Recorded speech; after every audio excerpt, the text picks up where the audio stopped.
Hello guys, welcome back to this channel and thank you for joining me once again. Now let me tell you, P2B has actually come out to debunk these particular lies flying around in the internet, saying that he is willing to become the vice president to Atiku Abubakar or Kwankwaso come 2027 general election. Actually, P2B recently had an interview with New Central TV. And he was asked if he's going to remain in Labour Party and if he's willing to, collaborate with other politicians to make Nigeria a better country. And here is P2B's response. And this is what people are actually saying concerning his response. Now, to go because we have to go. I won't go without asking you. Will you continue to be a member of the Labour Party, or are you considering your option, especially in the face of Chinese whispers about Kwankwaso and yourself? Quite frankly, for me, I'm not desperate to be Nigerian president. I'm desperate to see Nigeria work. If I see people who can do the work better, I will. I've even had people who said I should not come out in 2027. And I said to them, offer yourself. And we will not put everybody on a scale. If they're better, I'll vote for them. But would you stay with Labour Party in the next election if you're contesting? Well, yes, I will be here. And if anybody is coming for us to negotiate or come together, you must tell me what for purpose. I will not join anybody for state capture or for winning election. I want anybody to tell me how are we going to ensure that no child is left behind. How are we going to put those millions of out-of-school children back in school? How are we going to create jobs? Would you say yes to Kwankwaso joining you as collaborators to make sure that you have the support of the North and the South? Would you agree to that? We must first establish what we are going to achieve by that coming together. Collaboration is not just going to be for state capture and continue the same consumption. So if it is collaboration for production, we will. So we want to dismantle the two biggest jobs in Nigeria is what I want to dismantle. So your answer to a Kwankwaso collaboration and coming together will be a yes? To anybody who wants to move Nigeria from consumption to production. For anybody who wants to pull people out of poverty, bring out-of-school children into school and make it productive. Yes. But anything short of that, I'm not a part of it. Thank you so much. There are so many. Now you saw P2B showed his willingness to, collaborate with other politicians whose interests are to make Nigeria a better country. He stated clearly that he's going to work with anybody who would do it better than him. Now, some people actually twisted this particular P2B's response. People like Reno Mokre and Sahara Reporters actually came out to say that P2B is now saying he's now begging for a vice president position come 2027 general election. They're now saying that P2B couldn't win the 2020 general election, and because of that, he's now looking for somebody that is going to take him in as his running mate. But today, P2B came out to debunk that particular lie. This is what P2B had to say through his official Twitter account. He said, I have been inundated with calls and concerns regarding the interview I granted to the New Central TV. In that interview, I took the opportunity it provided to explain my position in detail. However, some fifth columnists have resorted to propaganda, deliberately distorting the narrative. Let me reiterate clearly what I said, which is on record. I do not want to be one of those preoccupied with 2027 while Nigerians are suffering from hunger, poverty, insecurity, and other pressing challenges. When I was asked about collaboration, I explicitly stated my openness to working with others, provided their intentions were not centered on state capture. I emphasized my commitment to partnering with those who share my vision for advancing Nigeria's progress. I also made it clear that I remain committed to Labour Party, and if anyone wishes to negotiate or join forces, they must disclose their true intentions. As I have always maintained, I am not desperate to become president, but I am determined to see Nigeria work.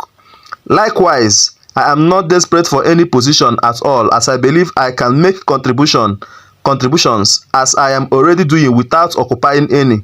When 2027 arrives, if I decide to run for any office, it will not be with those whose sole aim is state capture or merely winning an election. I want them to explain how we will ensure that no child is left behind and how we will bring millions of out-of-school children back into classrooms, ensure healthy living and pull people out of poverty. My statement was unequivocal, and I am genuinely surprised by the misrepresentation of my words. For the avoidance of doubts, I never stated at any time that I would be vice president to anyone, and it's unequivocal. I have consistently maintained that I am open to working with those committed to building a new Nigeria. My commitment to Nigerians remains steadfast, and I even believe it is possible to contribute to its progress without occupying any office, as I am already doing.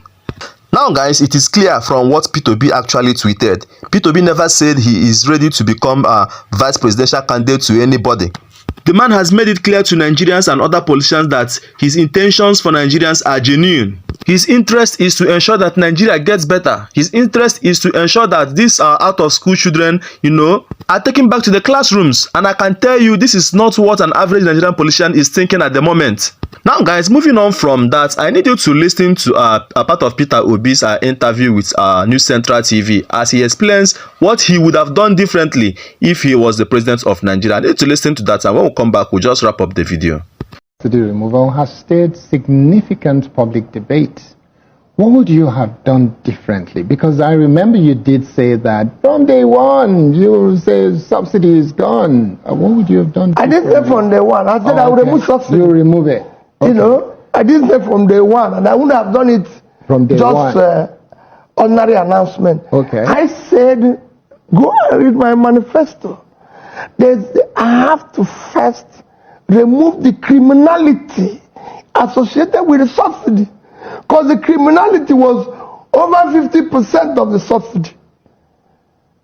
And then after removing it, we would have been able to present a detailed cost to Nigeria and replacing it with an alternative. What happens here is that people are ready to sacrifice.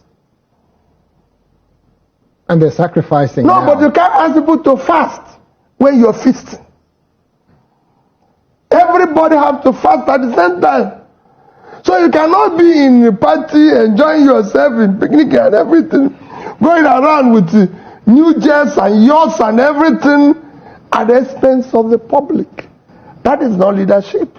Are you claiming that President Bola Ahmed Tinubu is not giving leadership to Nigeria today? Well, I said you can't buy New York, you can't buy yachts. You can't be renovating houses of vice president. Where did Osibanjo live? People can live in their houses and govern Nigeria. Where did they live? When I had no place to live in Oka as a governor, I asked them, don't we have any other government house? They said there's a small 3-bedroom house in Onitsha. I went to live in Onitsha. I was living in Onitsha for the 1 year. Ask anybody in Anambra State. I lived in Onitsha. Onitsha Oka is 30 minutes until we're able to build a new, and where we built and I maintain it. When I was governor, throughout the year I was governor, I lived in a 3-bedroom house. Because Downing Street, where the British Prime Minister lives, is 4 rooms. 4 rooms. For an economy that is 10 times our economy, more than. Per capita in the UK is about $40,000. Per capita in Nigeria is not up to 5% of that. So if I were to put you on the top of a roof to say, scream to Mr. President Bola Ahmed Tinubu, what would you be saying to him about the idea of Nigerians saying the presidency is living large? What would you be saying to him? Please, cut the cost drastically. There's too much waste. Why would we have Asoro Clinic being built for 22 billion naira when your national clinic, your #1 hospital, have less than 2 billion? It takes from Asoro to national clinic can't be more than 5 kilometers. So why the clinic? When Trump had problem, They didn't take him to White House Clinic.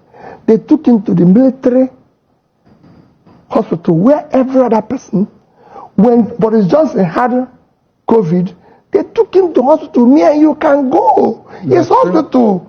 Why are we always doing what is wrong? Okay. It's just hospital. And he has ambulance all over the place. Even when he's moving, couldn't go on. They move with ambulance. With other problems. So if anything happened, the ambulance will take him to the national hospital. Yeah, excellent. Should actually be there. Yeah. Now, guys, I believe you listen to Peter Obi. In fact, this man is full of wisdom. I can tell you that for free. I can tell you that he is one person that I know that has the solution to the problem that we are facing here in Nigeria. First of all, he talked about making sacrifices. You cannot ask Nigerians to endure the hardship while you are enjoying, just like we are seeing today. Ahmed Bola Tinubu, renovating building for the vice president, buying SUVs for the lawmakers and all of that, buying private jets and all of that. And he also talked about cutting down the cost of governance, which this particular government has failed to do. They claim that they are applying Orasonye's report, yet what they are doing is actually contrary. Anyway, guys, I'll stop this video here and allow you to drop your comments in the comment section. Don't forget to subscribe to this channel for more videos like this.